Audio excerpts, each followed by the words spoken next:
Medyo nung ganito kadami, this is first time na ganito kadami nakita kong ano. Paano yung nag-enjoy? Audience, ha? Paano yung nag-enjoy? Atong nga Yo, siya, what's nagubad up, nga siya ng man? shoes kanina. Ha? Nagubad siya ng shoes kanina. Nagubad siya ng shoes? Ano naman just kasi na ano ako na nagka... Kulikat. Yeah, pulitan or pulitan. So did you guys enjoy it? Let's go, let's go. Pero may gusto kong itanong si Ken eh. Ken, di ba may gusto kong itanong? What? Ayun no, basahin mo. Yeah. Sino dito 18? Sino dito 18 dati pa? Yung matagal na? Yeah, 18 yung mga Oh, that's a lot. 2019, 2018, mga ganun. So, ikaw, tanongin mo naman sila.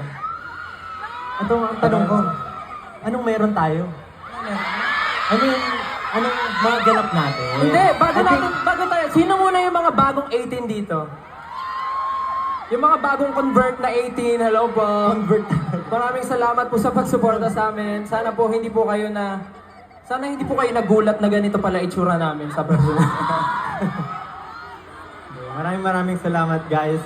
Alam ko, sobrang dami nyo ngayon. So, gusto rin namin i-share kung ano yung mga kaganapan sa aming grupo. So, ibabalik po namin or itutuloy po namin ang aming Pagtatag World Tour Asia. Yes.